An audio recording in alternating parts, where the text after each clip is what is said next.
Hello, and welcome to The Great Debate. I'm Tommy Smith, and I'm joined by Liam today. We're going to be talking about some gorillas. So, gorillas versus 100 humans. What's your take on it, Liam? That's been the main question all week. That has, I've been seeing it all the way through TikTok, Instagram, you name every social media platform. I find it quite interesting, really, because gorilla, you see the physique of them, though. You know what I mean? You start thinking, how can 100 men take them on? Well, I think it's really with the tactics, isn't it? With going against a gorilla. I think 100 people, if they've got a plan, they can take on the gorilla. If they're going in, no plan, and they're just charging, I don't think we stand much of a chance. I think it depends what type of environment it is in as well. Let's say, for example, it's just in a like an open space, like a gladiatorial arena. Gladiator arena. If that's the case, I can see the humans winning because it's not our natural habitat, but through history we know those type of arenas, and I think we would overcome the gorilla. But if it was in his natural habitat, like in the forest in Africa or something, I think got no chance. Yeah, I think gorillas are like 6 foot tall, and they weigh like 300 pounds. I think it's between 300 and 500 pounds. I did have a look. We're smaller than 4K here. I'm thinking, if they weigh that much, how is a human supposed to throw one punch and affect it? It is. They're definitely out of our weight class when it comes to like one-on-one fights. Even if you think about heavyweight boxers, even they'll weigh that much. Yeah. So you're thinking, how? I think the heaviest heavyweight boxers is it like 200 pounds? I think. Yeah. Or the heaviest they could get to. So even though it was a tactic of sending heavyweight boxers in, obviously I think they get more tired ears because they'll weigh more.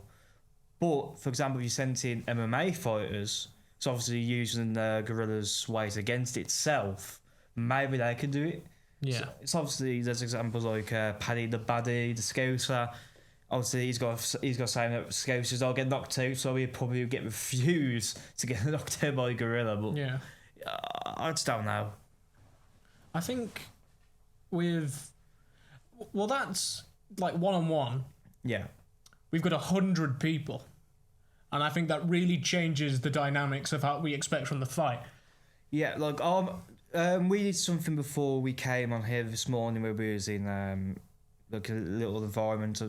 I got like a square table, and obviously I put like human size next to him. Like I've put myself next to each other. I can manage to fit 4 humans on length, and like on small bits on the more edge sides, you can fit like 2 people. So obviously it's like 8 people around it. Yeah. So there's 8, maybe 6 on one at a time. So if it's 6 people, there's a group around 32 out there. Yeah. Well, groups of 32, let's say. I think with like what scientists have said is that it would take around 40 men to beat up one gorilla. Yeah, I've heard that. But what really confuses me is how they know that information, where they've got that information from. What's the statistics that have brought them to the conclusion that 40 men can beat up a gorilla? Yeah, it is a bit strange how they've got that conclusion, because obviously you need to run field tests to make sure that's completely accurate. There's no ethical way of doing those field tests. There's no ethical way, obviously. Like the only character I can imagine trying to do this is the internet influencer. What's his name? Mr. Beast. Yeah. He's the only guy I can imagine trying this event. Because he's a soulless corporate man. He'd do anything for a bit of cash, and if that means putting 100 people in an arena with a gorilla, I don't think many people can stop him, except for the law, of course. He's like one of those characters in Squid Game, isn't he? Yeah. Like one of the rich geezers who bet to watch people die. You know what I mean? So like, he's a very strange character. And really, when it comes to it, I think that if this was going to happen, if they ignored the laws and, of course, the ethical situation of, I think, of course, it is wrong to get 100 people to jump a gorilla because a gorilla hasn't done anything. But if we were doing this and there was you're watching it on the TV like it's a football match. Could you imagine how much money would be generated? I think a lot of money would be generated from the publication of a. You got companies like Sky and BT and Dazen Sports now who would actually generate so much money just for people just wanting to see that fight. Imagine it advertised on the side of a bus, just a gorilla and then 100 faces. You could just imagine Korea, like in the commentary saying, "Come and watch the fight between 100 men and one gorilla."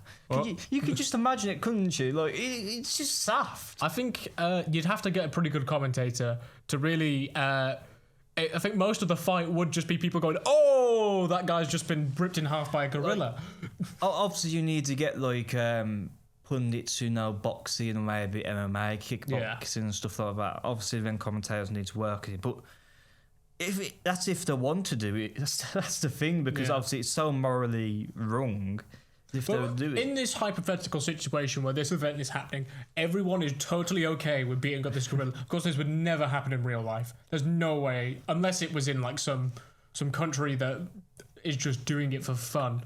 Could you imagine how much the people would earn over those 100 men to survived, or for taking the fights? Obviously, like that had to be paid them then. Because that is the main problem, is someone will probably die. 100%. 100%. I just think that they got at least make over $1 million each. Yeah. And that's generated over 100 million between 100 people. How much would they have to pay you to fight the gorilla? Me? See, I'm in no money trouble or anything, so I far off, but I don't think I'll be able to take on the gorilla.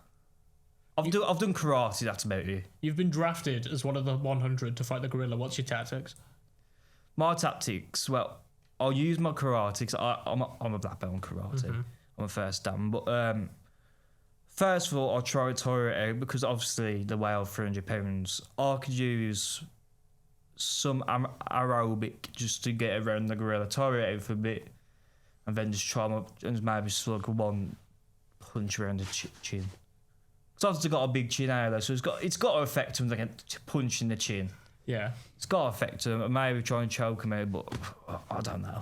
I think you've brought up some amazing points, and we're going to have to cut you off on more of those points, because that's about all the time we have. Will we ever do this again and talk about more gorillas, other debates, other things that 100 people could probably fight? Probably not. But this has been an interesting podcast. Goodbye forever. We went 1 second over. Oh, they're going to shoot me. That was actually quite good, to be fair. Music's back.